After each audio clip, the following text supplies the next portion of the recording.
Welcome to the Postgame. Michael Brooks here with the great Ben Burgis, the entire crew. God damn. People on some really stupid takes out there really annoying me. Hello.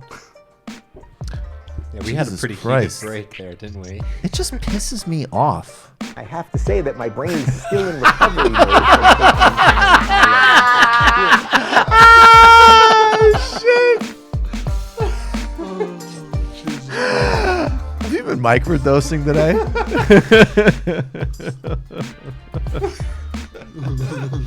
So here's what we're going to do. We're going to call Angela Fulco, who is running for office for the Australian Progressive Party. This is amazing. She has a really smart YouTube channel. We plugged it before called What Do You Mean? And she's a candidate for office. We're going to call her right now. Ange, are you there? No. Hi, can you hear me? I can hear you well. Unfortunately, no video on this one. We're not set up for video. Okay, As hello? long as you can hear me. I'm sorry, there's construction work happening behind my house, but yeah. Can you hear me? Day. Can you hear me? Yep, loud and clear. Okay, cool. You can turn your video off because we should set it up so we could do video interviews, but we're not set up like that yet. So if you turn it off, the connection will be better. But anyways, thanks for being here. You're with the crew and with Ben Burgis. Hi guys. So you, in addition to having a dope YouTube channel, which we've talked about, are running for office in Australia. What party? I'm sorry, I'm a total Australia politics novice. What party are you running for? What office are you running for? And how did this happen? This is awesome. All right, well, I'm running for my local seat for the House of Representatives, and in Australia we've got 150, I think 151 now, and the seat I'm running for has had the same guy for our right-wing major party there for 26 years, so for longer than I've been alive, and he's retired now after becoming our defense minister and making a nice wad of cash from the Saudis, and so he's retiring. And I figure if there's any time than ever, now's my chance. And I'm running for a new party that's really small. There's like 5, 6 of us, the Australian Progressive Party. That's awesome. So how did you decide to run? Like, what was the process, and how like how did you get on the ballot and stuff? Like, how does it work? I'm here. Well, it's because we have our ranked voting, and I've already got a few pictures sent to me where they put a number 1 next to my name. It was a good feeling. That's awesome. And another way, a little like I see it, is just another attack on the average person and the poor. It used to be 1,000 Australian dollars to get on the ballot, but now it's 2,000. But it's really unusual. They don't even ask you for ID. Like, it's harder to get benefits from the government than it is to get on a ballot paper. That's weird. You literally just throw down $2,000 and you're on the ballot? Yeah, if you like have the right information about where your parents are from, because we had this whole big dual citizenship thing. So pretty much, yeah, I was enrolled to vote. I'm only an Australian citizen, and I had some money to throw down, and I'm on the ballot for my district. That's amazing. What are you running on? What are the main issues in Australia, like, and what do you want to do? Well, considering our current Prime Minister, he was the guy that thought it would be fun to walk around the house with a lump of coal going, "It won't hurt you. Yeah, look, it's just coal." So wait, what's his name again? Malcolm Turnbull? Scott Morrison. It's Scott like, because we change prime ministers every time I don't know, every couple of months because we feel like it. Yeah, it's not good. It's not good. And yeah, so I think we need to definitely focus on the climate, because they still want to open more coal plants, more coal mines, and like the Great Barrier Reef is gone. I've really, like, it's heartbreaking. I broke down crying the other day, and my housemate's like, "What's wrong?" I'm like, the Great Barrier Reef is a really yeah.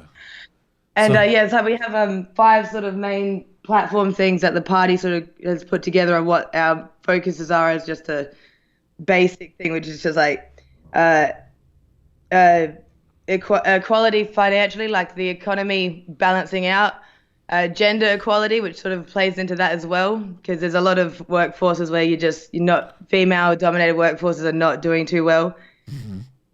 Yeah, obviously the climate, future building, like infrastructure for public transport and all these things that will be, more and more vital as time goes on. And yeah, just not being horrible, because we have a whole lots of like bigoted Nazi white Australia policy people in Parliament, and it's just it's not good.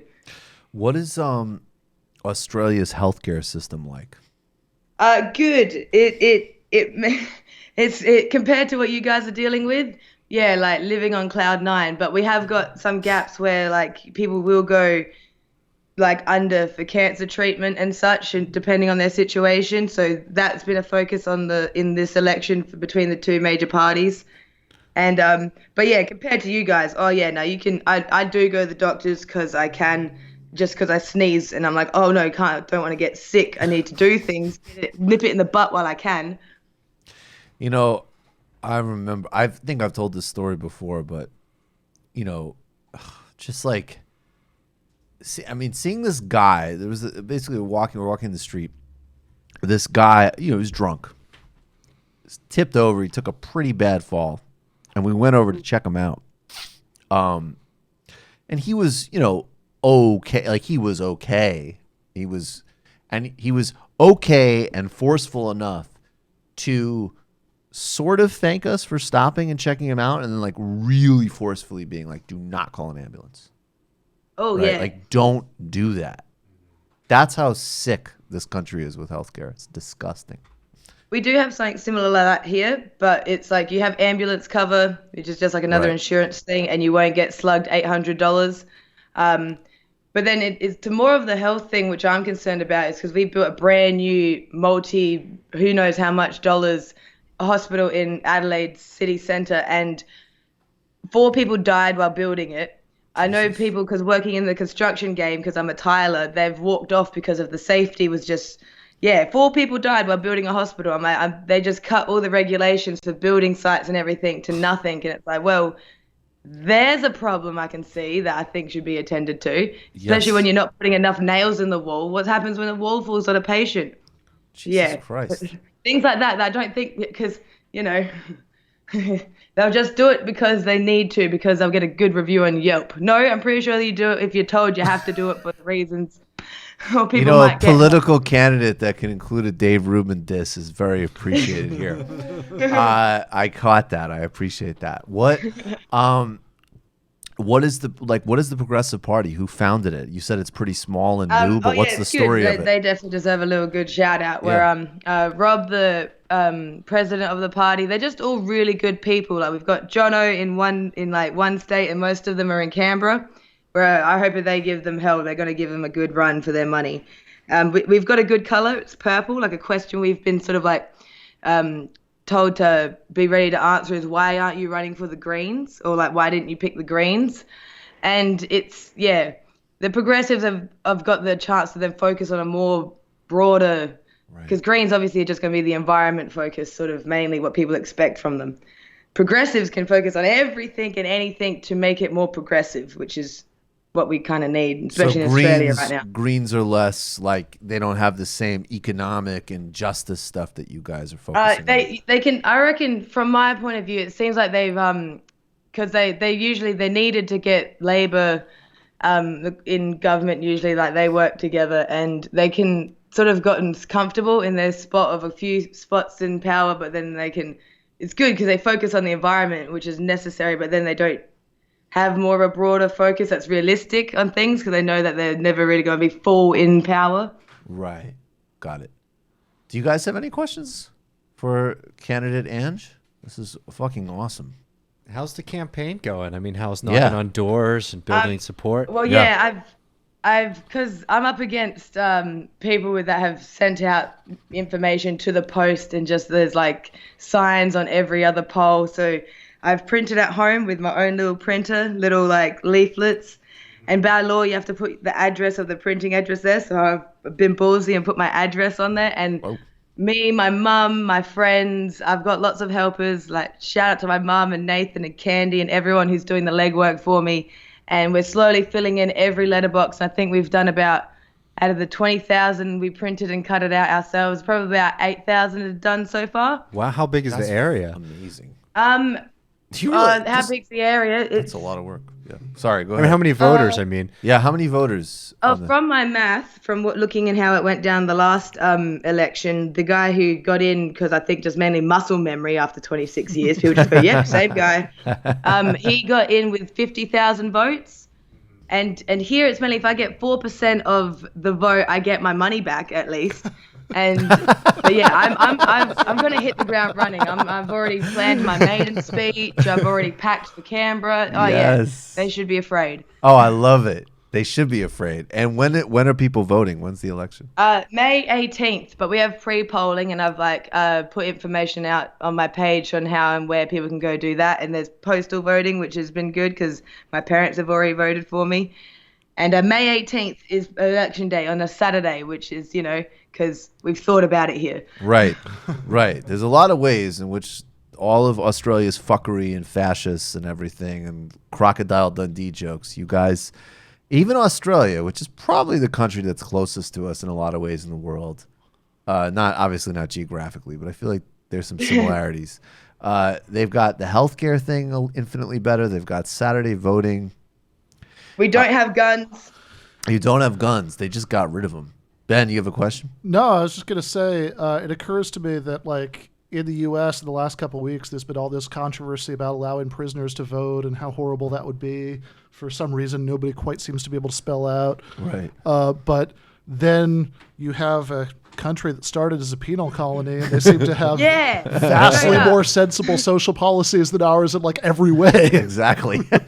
That's a really good point.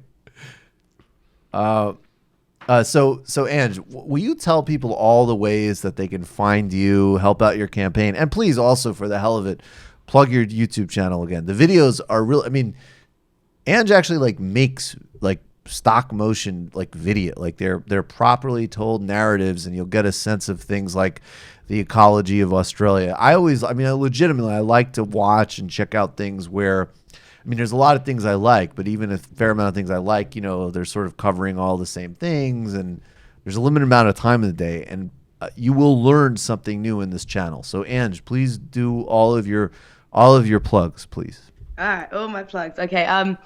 My candidate thing is all usually just Angela 4, the number 4, Sturt, which is the district I'm running for, and just progressives.org.au is the website for the party, which has got everything else you'd probably need. And yeah, I'm on Twitter and Facebook, and then my channel, What Do You Mean Videos, WDYM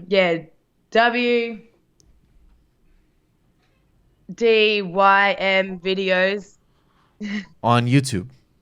So and yeah, like it's a bit slow at the moment, obviously with the campaign, right, but I did still find time to smash out 20 minutes worth of war crimes and crimes against humanity, because you know you can't let it like slip.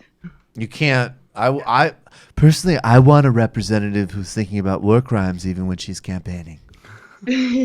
These are good candidates. And so, yeah, because I have even put a video out about how the Australian voting works for both the Senate and the House, which I think is pretty useful at this moment. And all candidates even should just do that. explaining the left versus right here, because it gets confusing with our right party being called the Liberals. Right, but I also just want to say, you put out a guide on how people can vote. Like, I think Sanders should be doing that. That's really smart. Because it's confusing for a lot. I mean, it sounds like it's simpler. I did it with a little shout out to you guys with my imaginary candidates I wrote out. There is a Michael and a Matt and a David and everybody. There's even a Ben. There's a Burgis. Wow. The Burgis fucking ship. And that's awesome. Obviously, we support you, and I don't know. That's just really fucking cool. I hope that that's a signal. Like, people should be thinking about doing this. Run for school board.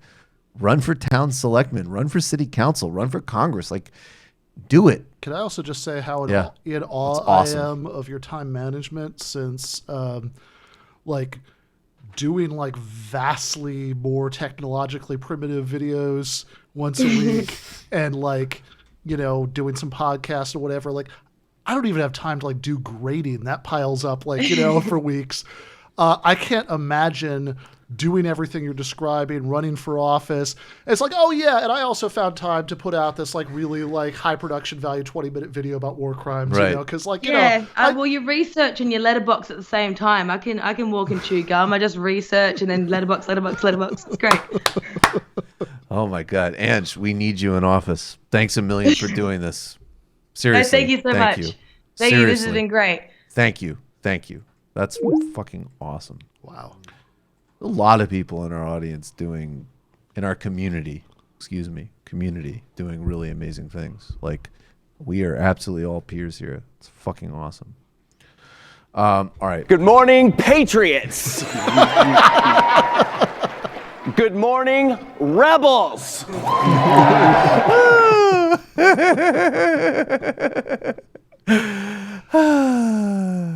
All right, let's trash the opposite of Ange. Let's talk about Nate Silver.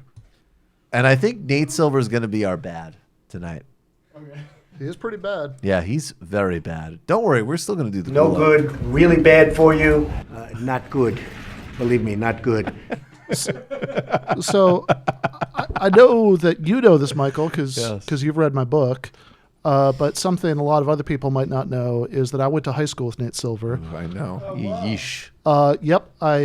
We were both, when I was a freshman in high school, and I think he was a junior, we were both on the East Lansing High School debate team. I'm not proud to admit that. And once when we were working on that, Why did you do that to me? Wait. You said you're on the debate team? Say, baby, put down that pipe and get my pipe up. I know that just confirms every possible, thing that having written a book about logic might suggest. So, I'm not proud to admit that, but am I inferior to John von Neumann? I don't think so, and I don't think you think so. I think we all think so. I definitely think Sam Harris is inferior to John von Neumann, and also to most people on the street. So, right. But yeah, and so I knew him slightly through that. I was over at his house once, work on that. But for a while when he started like doing 538, and at the beginning he was mostly interested in like baseball statistics and getting people to, because a lot of sports journalism really is bullshit in the sort of way that it prioritizes anecdotal information over any kind of like statistical reasoning. And so I kind of thought, he has a point. I like anecdotal information. Of course. 100%. Some people like it. You call it Yes. anecdotal information. We call it storytelling. Yes, it is. I mean, and it's a great thing. If what you want is to be entertaining. If you want to read some beautiful writing on Norman Mailer on a boxing match, or if you want to watch Nate Silver put out some dreary piece on why about hot hand theory and why the Cubs have bad relief pitchers, be my guest. But some of us actually like poetry and history. Yeah, I mean, look, I love the Norman Baylor book about the Ali, Rumble in the Jungle, Rumble in the Jungle, baby. Yeah, like that's When We Were Kings, my favorite documentary. And you won't find Nate Silver's pointy head bullshit roaming around Zaire. Be like, well, actually, Ali might have a chance because of the hand ratio. Blah blah blah. I would turn him over to Mobutu. That's what I would do. All right, tough but fair. But that could be a new segment. Turn him over to Mobutu. Yeah, and these statisticians, they're like the libertarians of the sports world. Yeah, if they're you also listen to sports podcasts. They're always like, I know all the stats guys are going to send me a bunch of emails about what I'm saying right now. Yeah, exactly. They're also full of shit. Like I actually agree with some of Nassim Taleb is my favorite non-left writer, and I agree with a lot of his. He's my favorite friend of Mike Cernovich. Yeah, he's definitely a favorite friend of Mike Cernovich. I agree. Who are your top 5 friends of Mike Cernovich? I'm gonna need to think about the other 4. Yeah, I don't even know who else he's friends with. Okay, so anyways, let's Zaid Jilani. Zaid Jilani and Nassim Taleb. He has whatever you think about that. And as much as I would prefer to read Norman Mailer, I do think that there's something to figuring out stuff that's true. And I think that when he first started writing about elections, you could justify it that way. And I always kind of knew that he had shitty centrist politics. Would that be awesome to see Muhammad Ali dunking on him in a room like in that documentary? Like the worst of all time. King is like practicing in the background, and Nitzel was like, Mr. Ali, and he's just like, pointy head man, like, ugh. But Muhammad Ali was great at dunking on people. As he went on though, like whatever justification you could have for Nate Silver, that like, he's like differentiating the signal from the noise, he's helping you understand real meaningful statistical information a little bit more all the time, it's just totally gone away, right? Like at this point, he's just doing horse race punditry like everybody else. Put the tweets up, because this actually, obviously the substance of these tweets are trash, pseudo-woke garbage of the highest order. But as Kyle Kulinski points out, I think Kyle Kulinski calls him like stats man or something. Like Kyle Kulinski's like, dude, literally your job is number stuff. We could critique the methodology of the number stuff. We could critique even the ideological assumptions behind it, which I will do.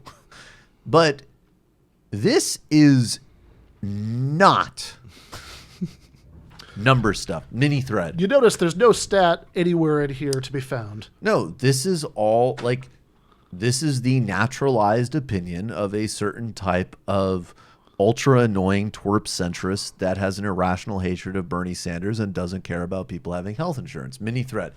If you're someone on the left and you want to defeat Biden, a 76-year-old white man, then maybe backing Sanders, a 77-year-old white guy, is not the way to do it.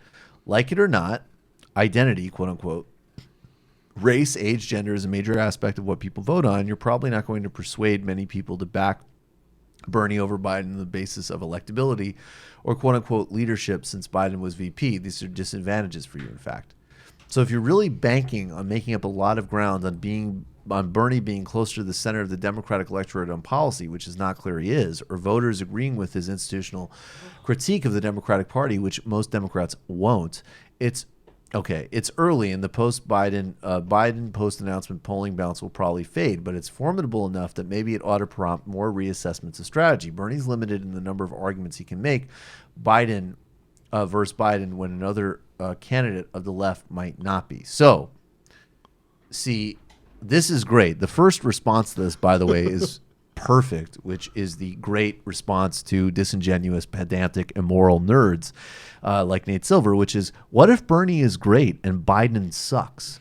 Which is basically the distillation of the What if segment. that were true, yes. But no, this is incredible. There's no empirical grounds for any of this. Yeah, he's asserting, by the way, and I'm not, I want to throw to you in a second, but I just want to be clear. Like, I'm not overly idealistic about people's commitment to policy, but I'm also not going to like completely overcorrect. Okay, I think that yes, a lot of people vote on sense and sensibility and brand, and I've always said I think I'm pretty well established in the left pundit sphere of saying no, Biden's a problem. Unfortunately, like he sucks, but no, that guy's a problem. He's a formidable candidate.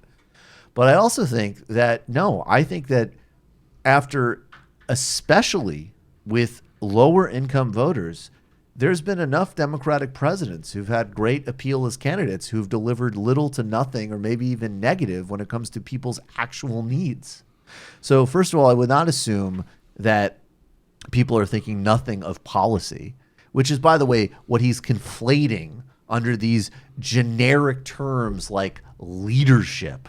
And by the way, institutional failure of the Democratic Party. I don't know what Nate Silver is like. If he's thinking that most voters are interested in a detailed, nuanced critique of Tom Perez, no. But if he thinks that most normal voters are like, they might like particular individuals. They're going to like President Obama as an example. Do you really think that they're overwhelmingly thrilled with the overall leadership of a chronically under-delivering failed political project in a time when Congress has record low approval ratings and there's some awareness that this is the same party that couldn't even defeat Donald Trump? Anyways, go ahead. Yes. It's just unfucking believable that he's riding. I mean, and this is where, again, it's not Warren's responsibility, but this is how she will be deployed for these relentlessly disingenuous arguments by somebody who would just come out and fucking say it. He wants somebody like Biden. Yeah. Because his politics are trash. And this fantasy and assertion that people like Nate Silver push all the time, that the majority of American people are in the center, right? Which has just been such a failed strategy for the Democratic Party over the past 30 years. It's seen some of the most historic losses for that party. And they keep on saying it as if it's some true fact. And it's not. Yeah, I mean, look, an overwhelming majority of Democrats, for example, if we actually care about polls, which used to be Nate's brand, support Medicare for all. So do a majority. 75% of Democratic voters in the poll that showed Biden leading said Medicare for all was very important. In fact, if we're talking about polls, even a surprising percentage of Republicans support this, right? So this idea, that people are in the center is empirically baseless. And what it gets down to is that Nate Silver doesn't care very much about the policy differences between these people. And the kinds of people who he most identifies with don't care very much. So it doesn't seem very important to him.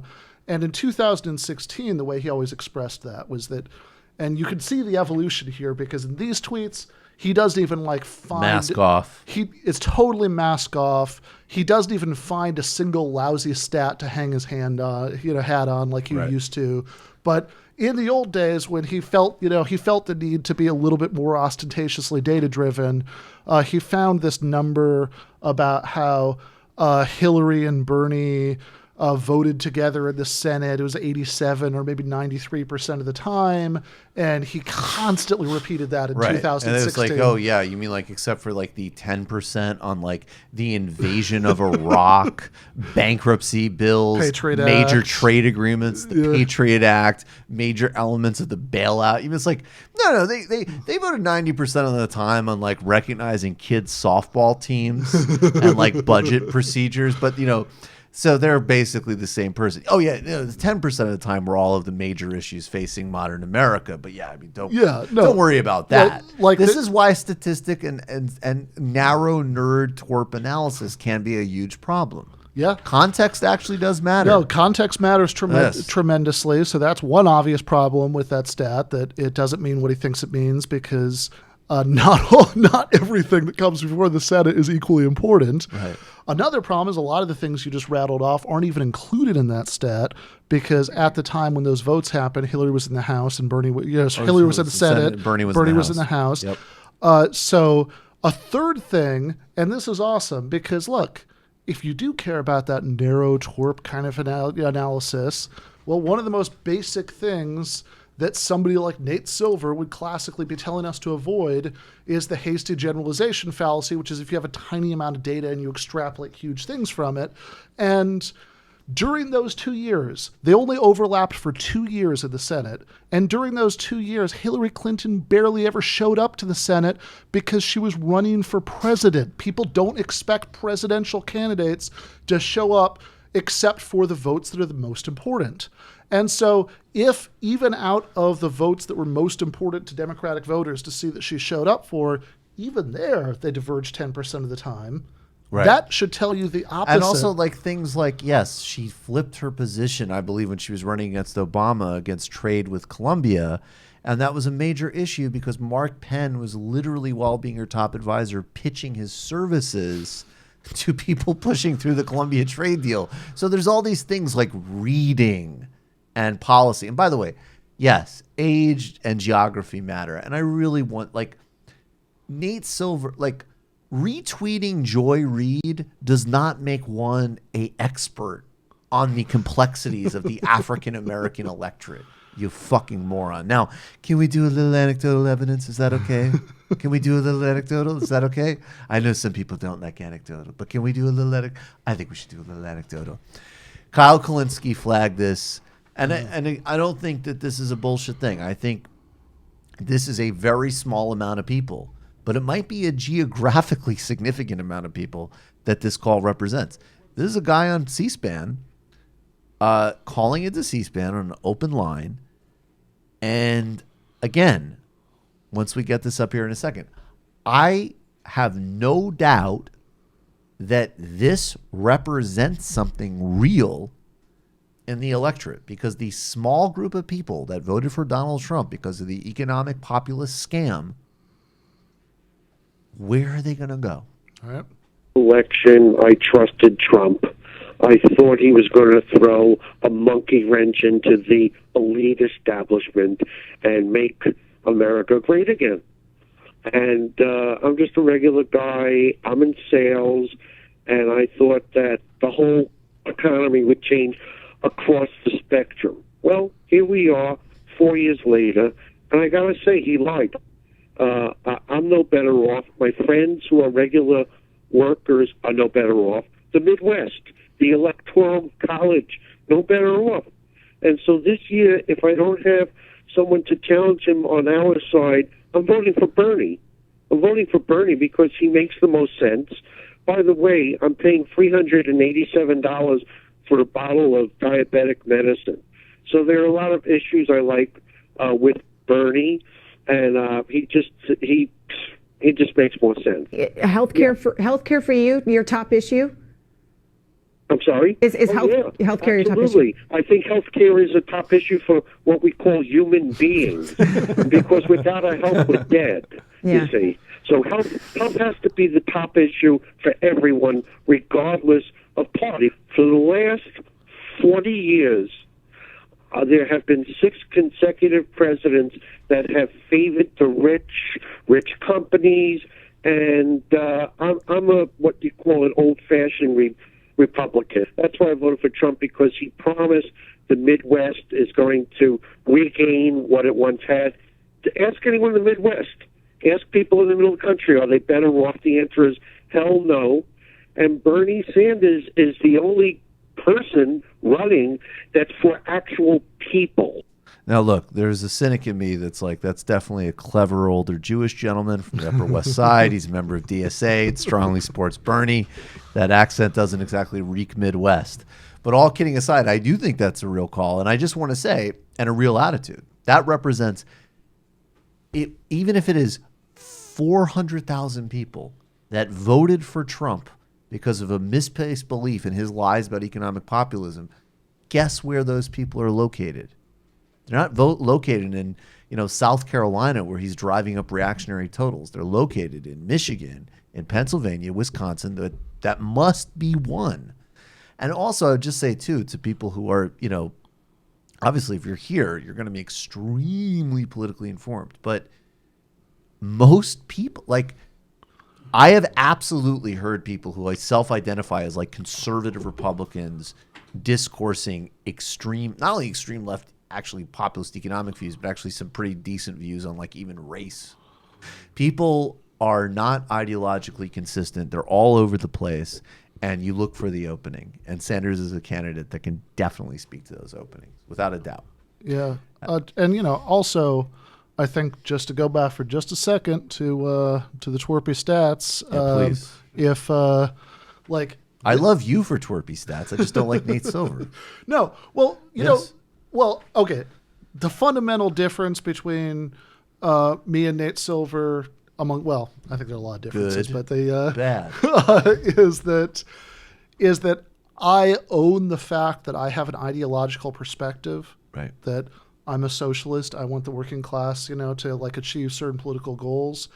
And Nate wants to present his views as news from nowhere, as he's just extrapolating from statistical facts when clearly he has an ideological position, but it's in bad faith. He won't own it. So that's the difference there. But on the subject of the twerpy stats, this guy, is presumably white, so he voted for Donald Trump. But when we talk about people in states like Michigan, where I'm from, who didn't vote for Hillary Clinton in 2016 because they had the kinds of attitudes that he's describing, well, some of the white ones voted for Trump, but the black and Hispanic ones just stayed home. Right. They have, if as many African-American voters in Detroit and Flint had voted for Hillary Clinton in 2016 as voted for Barack Obama in 2012, she would have won the state. Absolutely. And again, we have, Malaika Jabali, a frequent guest on this show, makes precisely that point. What is this? Let's play one of these clips. Set it up a little bit for us, Ben. We're going to do a touch more of a review of Zizek Peterson. I think everybody knows by now, Zizek did well. But give us, what is the context for this clip we're about to play? All right. So sorry, I'm just looking at the timestamp there, and and trying to think. It's fine. Just play it. There were a couple of clips, but let's just watch it. And let's just watch, and then you'll respond to it because we only have one to go. We only have time for one to go through. Sure. Final point, very brief. What I only don't quite get: why do you put so much access to this? We have to begin with a personal change. I mean, this is also the second or which one, I don't remember, forgive me, of your slogans in your book. First set your house in order, then. But I have an extremely common sense, naive question here. But what if in trying to set your house in order, you discover that your house is in disorder precisely because the way the society is messed up, which doesn't mean, okay, let's forget about my house. But you can do both at the same time, and I would even say, I will give you now the ultimate example, yourself. Isn't it that you are so socially active? Because you realize that it's not enough to tell to your patients, set your house in order. Much of the reason of why they are in disorder, their house, is that there is some crisis in our society and so on and so on. So my reproach to you, benevolent, would have been, the joke, tea or coffee, yes please. Like individual or social, yes please, because this is obvious in extreme situation. Like I hope we agree to say to somebody in North Korea, set your house in order. No? But I think in some deeper sense, it goes also for our societies. I'm just repeating what you are telling. You see some kind of a social crisis, and I don't see clearly why insist so much on this choice. Because, sorry, just to finish, I will give you an example that I think perfectly does it. How do we usually deal with ecology? By this false personalization, you know. They tell you, what did you do? Did you put all the Coke cans on the side? Did you recycle all paper and so? Yes, we should do this. But, you know, like, in a way, this is also a very easy way to discharge yourself. Like, you say, okay, I do the recycling, so up, you know, I did my duty, let's go on. So I would just say, why the choice there? Okay, so first of all, I have to point out that you have unfairly tasked me with 3 very difficult questions. And so I'm hoping that I can... That's life. If you said life is a challenge, and so on. He said life. All right. Well, that was beautiful. I have to say, Peterson was very, very likable, relatively speaking, in the debate, because he kind of... Despite getting his ass kicked. He leaned off. Yeah, getting his ass kicked agrees with him. It did.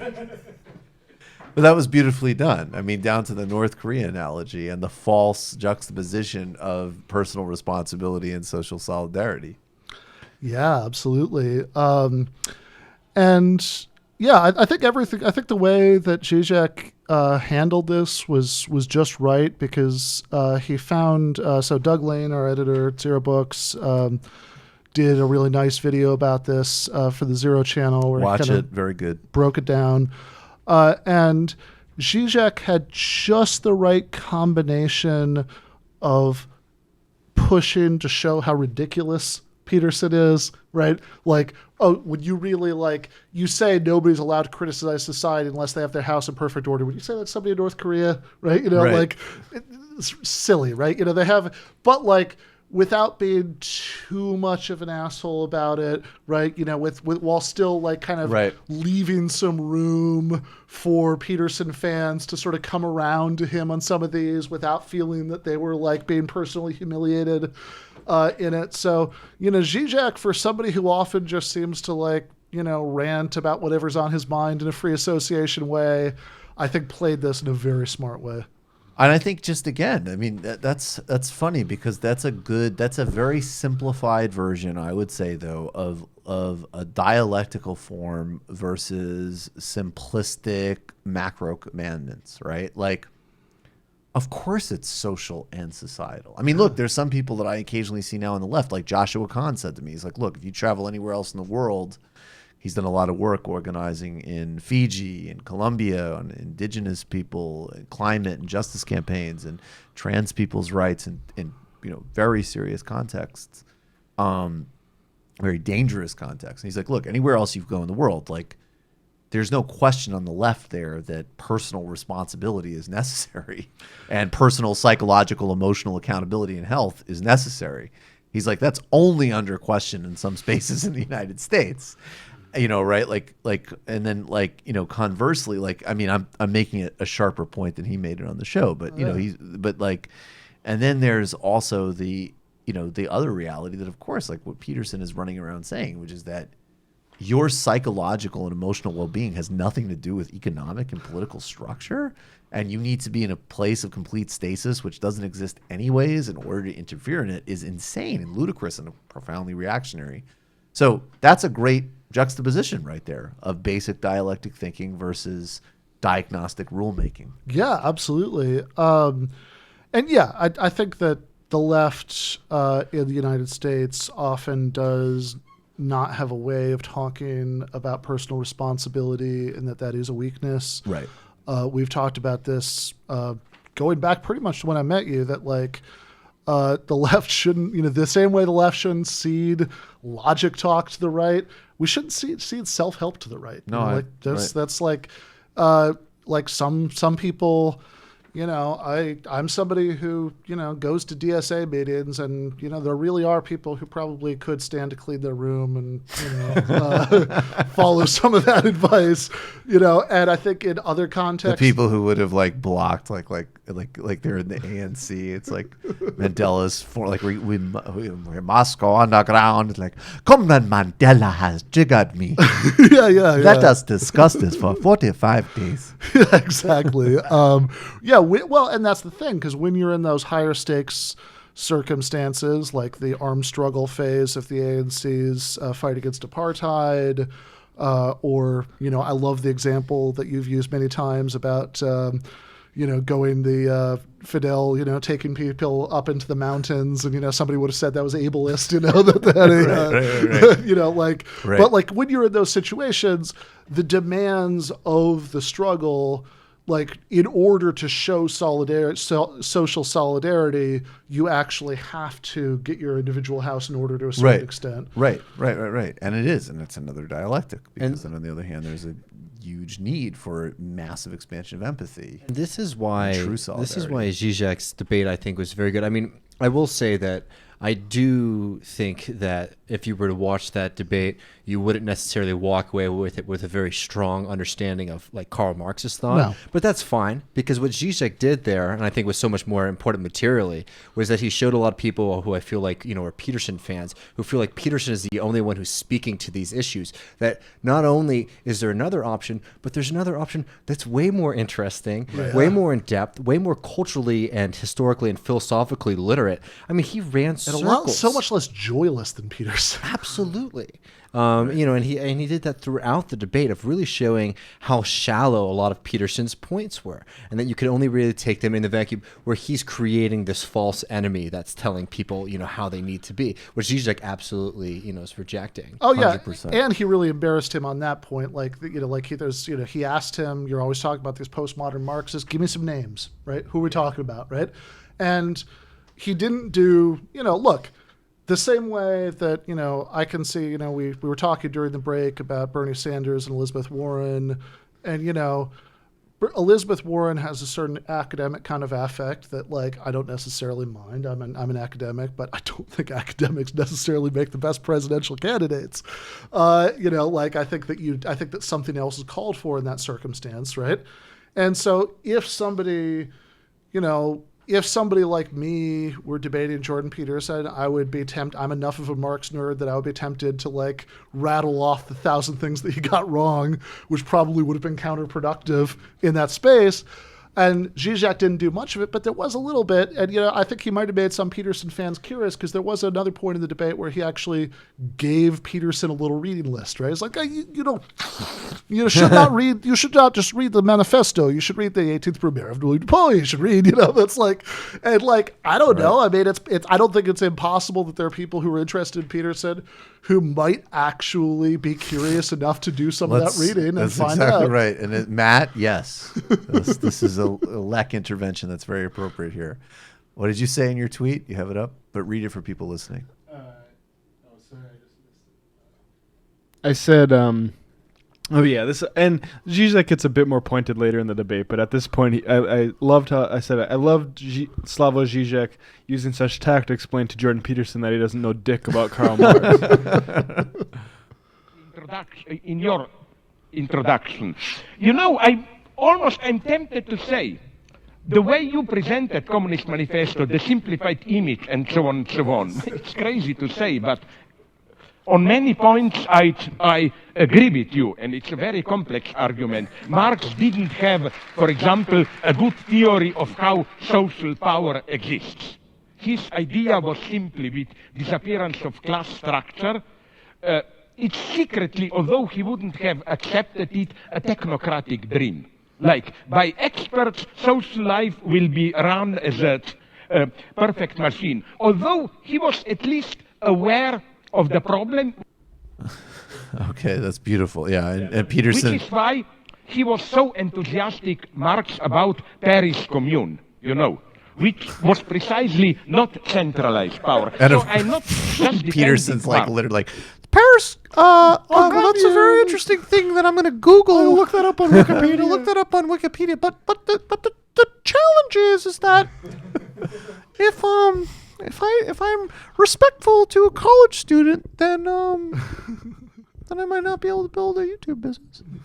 I mean, that's why your piece was so good, though. It's just about, just like how terrible of a critic of Marx Peterson really is. Because, like, even Zizek, who, says he's a Marxist or whatever, but his criticism of Marx, like in Sublime Object of Ideology, is really interesting, where he's like, it's not so much of like uncovering like the commodity form, right, which is obscure to us. It's asking why is that obscured in the first place, which opens up a radical new, like, so why do we create these kind of ideological webs that help us understand the world, but give us this false image? And like that's absolutely radical. Opens up so much more space for debate.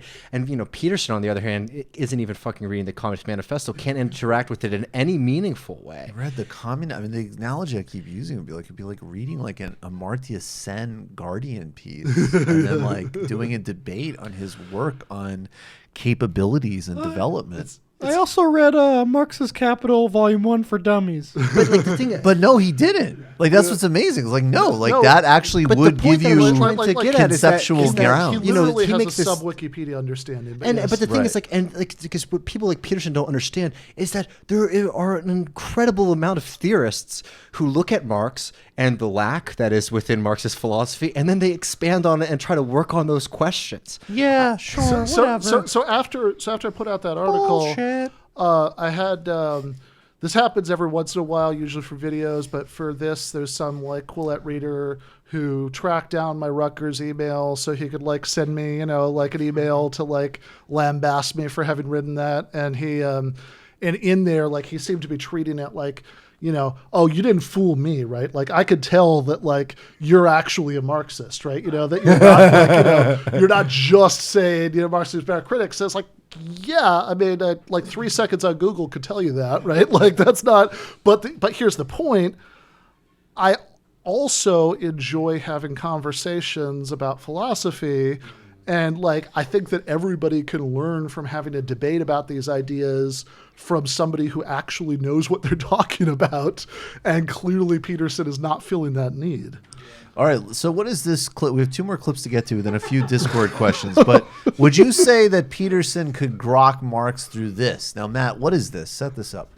This is a famous sort of animatronic / puppet show called Dinosaurs that was recently in the headlines because, I'm forgetting it, Barr, the Attorney General, looks like one of the baby dinosaurs. I'll have that. We'll pull that up later. All right, beautiful. But somebody went through and saw that actually it's a sort of almost bizarrely well-written show, an adult-written show, and they have a segment on a police television show that is a bit more woke than I think police television shows typically are. Me, Mom. Police! Hold it right there! Come on! Don't shoot. I surrender. We're not gonna shoot you! We want to re-educate you! You see, son? You're just the product of an alienated economic class, lashing out because you feel powerless and unloved. You've been disenfranchised by the bourgeois power structure. That's right. I stole a car. I'm a thief. Well, son, if you think about it, all property is theft. Let me explain how the surplus value of the worker is being exploited in the marketplace. You see, when the means of production... we made a few changes in the shows. That's amazing. That's actually really well done. Did any of you guys actually watch the show? No, I haven't. I've also watched the one where they did Hypnotized by Biggie as the and it worked. Yeah, the dinosaur like rapping to it worked. He looked like Biggie. I definitely watched it occasionally as a kid, but it was too obviously written for adults that everything I think went over my head. So I actually did watch a decent amount of it. Like as a teenager and later, and. There are, like, most of it's not like this, but there actually were a couple of episodes that were, like, shockingly like this might suggest. Like, there's the usual kind of working class schlub sitcom dad dinosaur, and there's an episode where he's recruited to run for, like, chief dinosaur or whatever they call it, and he explicitly says, that even though his boss was like the other person running, that his boss recruited him to do this because the same rich people who supported the boss's party supported the other party, and they needed to have two, so people thought there would be a choice. Oh, that's brilliant! That's awesome. There's I remember there was an episode where there was a company picnic where one of the things there says, "Oh, no need for a union here," that's so. The dinosaurs, I think it's safe. So dinosaurs were the one area where some really smart class politics could get injected. Yeah, exactly. Yeah, this Twitter user says, reminder that Dinosaurs is on Hulu and is one of the best class conscious shows ever made. Spoiler alert, the series finale is that the dinosaurs go extinct because an evil corporation causes an environmental crisis. Wow. That's fascinating. All right. Let's go. Let's get back into some great another high point of culture in the 1980s. This is Bernie's public access show.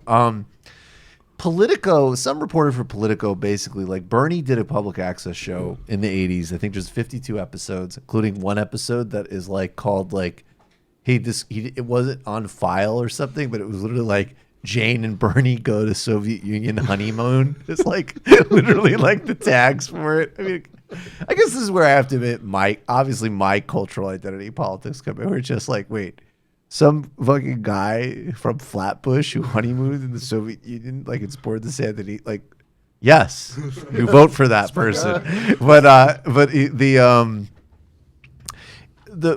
The piece is both I was talking with Anna about it actually, and she said it's the guy's taking his shots. On the other hand, I mean it's also true, and he points out this is actually a pioneering of Bernie's media strategy. Bernie actually has a very sophisticated kind of direct to the people media operation, and this is the sort of deeply analog version of it. And here he is going to I think he's in Burlington at some kind of shopping center, and he sees a couple of punks, and he's got some questions. We're now talking to two young people from South Burlington. Burlington. All right, one from Burlington. What is your name? Michelle. Michelle, and your name is? Mike Blair. And Mike, you're from South Burlington. Michelle, you're from Burlington. Well, let me start off by saying it's an interesting hairdo. Lipstick is also very interesting. The color screen will focus in on it. It seems to be a black. Is that right? All right, so let me ask you the obvious question, all right? What does your dress mean? What does it say, or does it mean anything, or what? It's just basically saying, to heck with society, to heck with law and order. Well, it's not so much law and order, but You're saying to the mayor, to heck with law and order? it's basically saying that you can do whatever you want to do, and it doesn't matter. I can be punk rock, if you want to say. I don't like the way society's run. Okay, well that's A cop-out, everybody's plastic. all right. And all right, talk about that. What specifically? What are the aspects of that society that you don't like? How would you like to see it changed? People are not open-minded enough. They think that in order to be stable in society, you have to have money, you have to live in a suburb, you have to do the set things, such as have so many people over for dinner a night, a week, or you're not socially acceptable. That. You got to dress a certain way to be socially acceptable.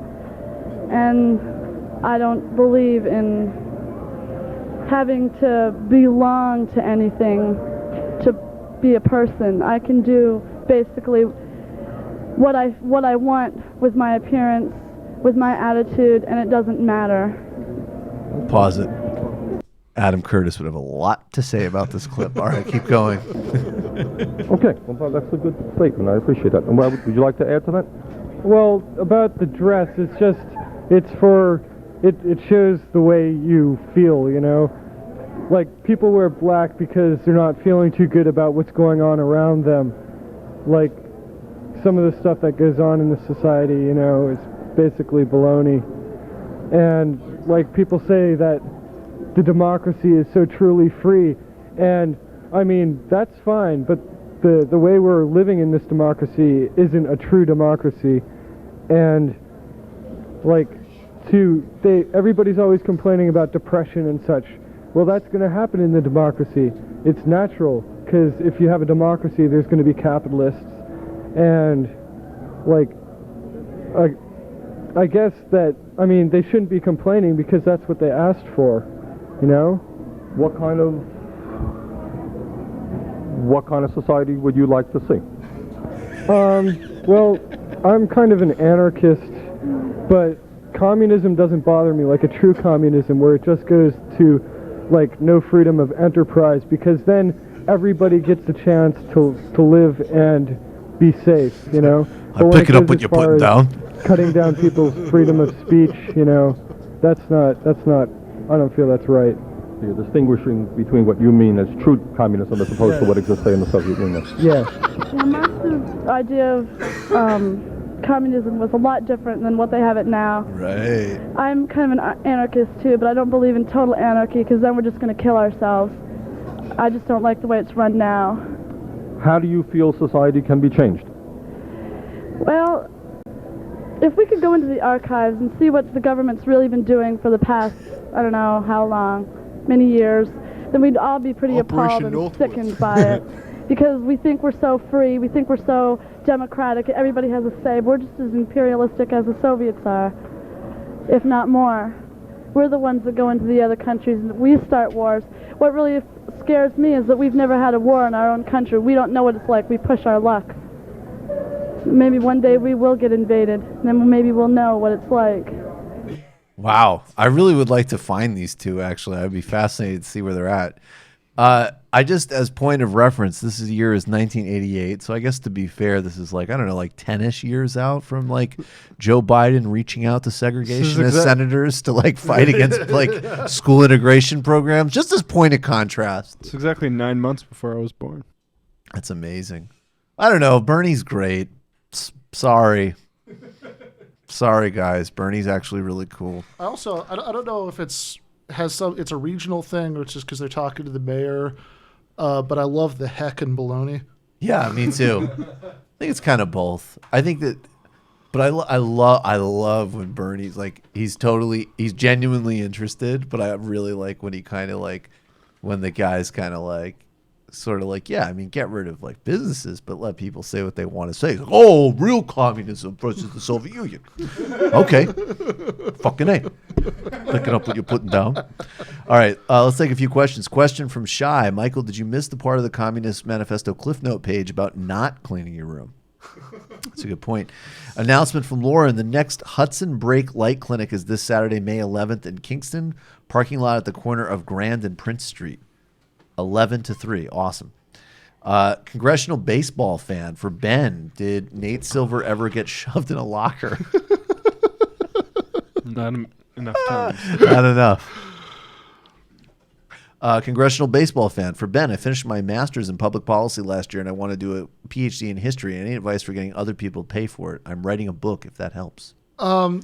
Yeah. So I think there are a lot of places that you can go where there other people pay for it, that there's, like lots of places where they'll waive your tuition and, you'll teach a little bit for your assistantship.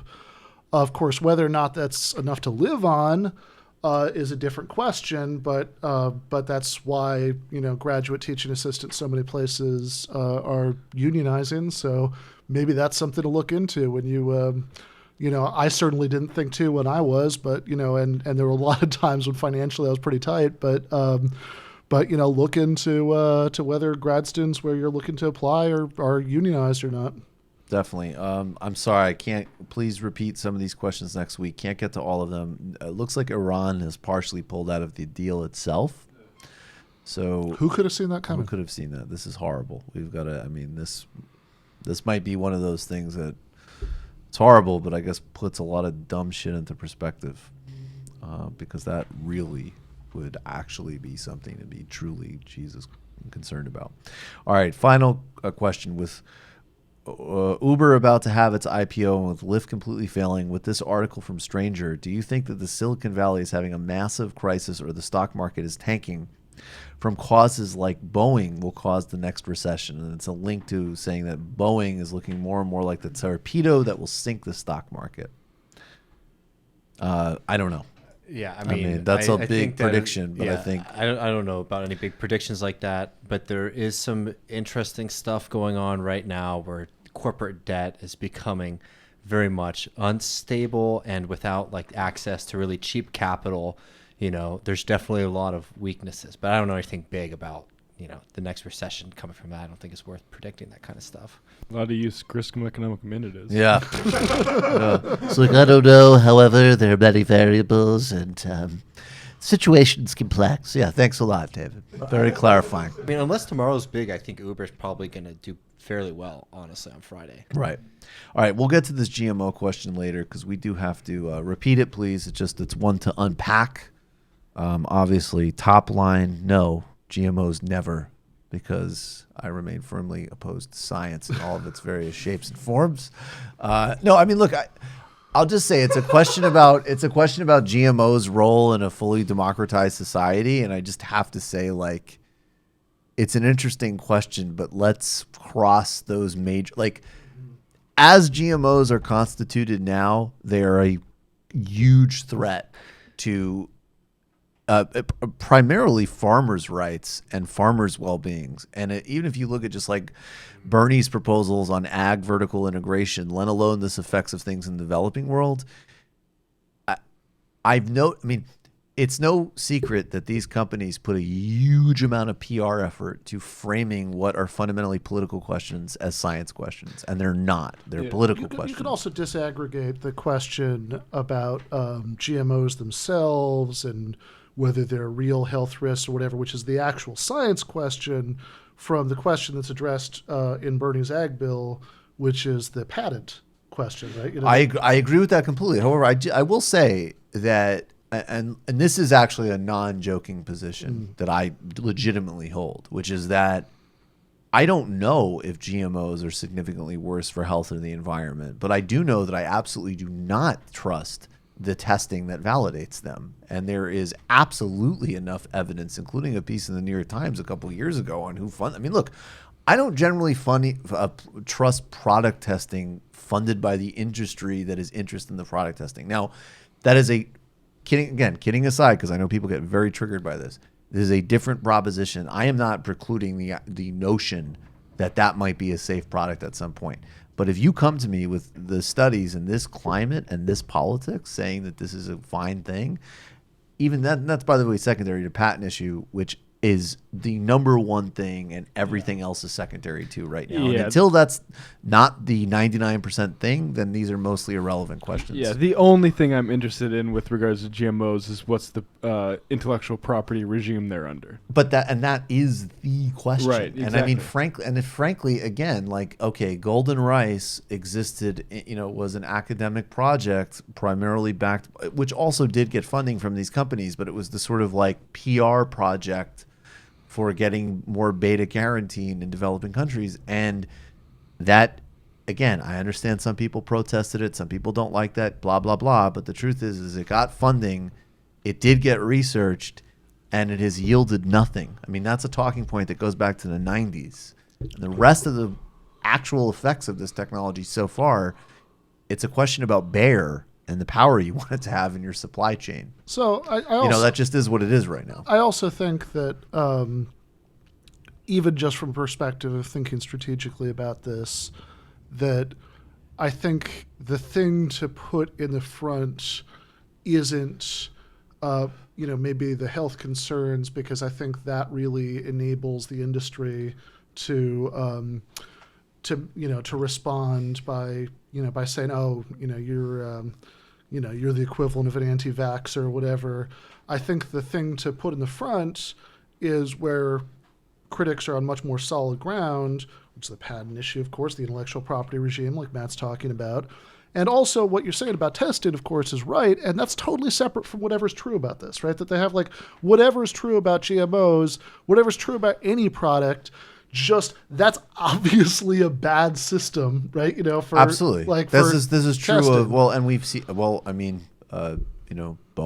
it's not exactly the same thing, but the general principle of companies being in charge essentially of their own product safety is a fundamentally dangerous thing. But I do want to say, I mean, look, Bernie does support things like GMO labeling, and that isn't just about, it is, I guess, speaking to a health concern in the market, but that's because of staunch advocacy from small-scale organic farmers in New England that for their own very serious business concerns want to keep an open market for themselves, not have their products overtaken by Bayer and Monsanto. And yes, market differentiated products to people who are concerned about those kind of things. Whether or not you think that's scientifically valid, like Bernie, I'm way more interested in those people's concerns and business interests than, again, the primary push from, like, I do have a very genuine problem, and I know I maybe joke about this stuff too much, but this is like a genuine point. When people take, like, again, it's sort of like the stuff that happens with the IDW. It's like, sure, I guess in some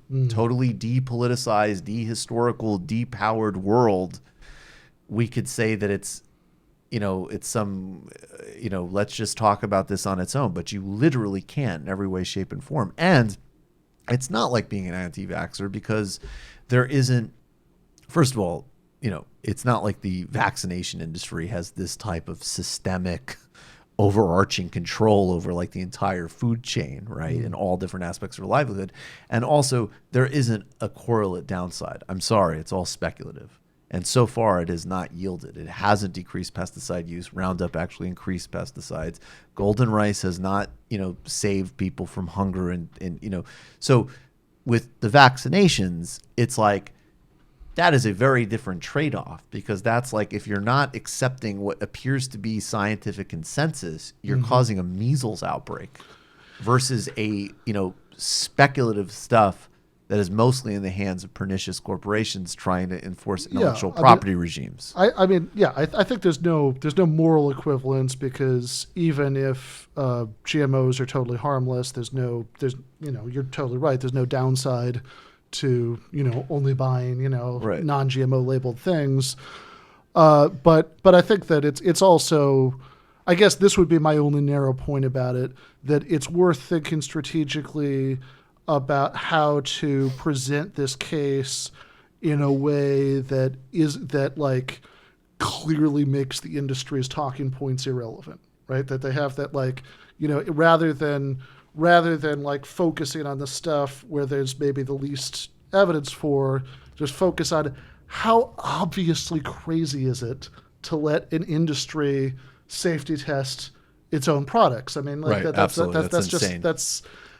Anybody, people, all the people who say, oh, you socialists, you don't understand about human nature and how selfish everybody is, and they're just going to do things that are in their own self-interest. Yeah, we'll let Monsanto test their own stuff. We trust them. Right. I mean, the last thing I'll say is I think that is the fundamental point. But embedded in that point is, and we don't know what the answer is, but again, I don't trust the testing on the safe and efficacy of these products. But anyways, point being, give them an argument. Logic for a left. I just gave you a little bit of logic, my friend. I actually did. You see how I did that? I followed the logical thread on there. I've been fucking reading this shit. I'm very proud. All right. Thank you to all patrons. We appreciate all of you. Thank you to Matt. Thank you, David. Thank you, David. Thank you, Artesia. Thank you, Vic. Thank you, Forrest. Thank you, everybody in the universe. Thank you, all crew. Thank you, all of you. This Sunday, Trita Parsi on Iran will probably unlock it. A lot of people are going to need to hear about this. Appreciate all of you. Thanks.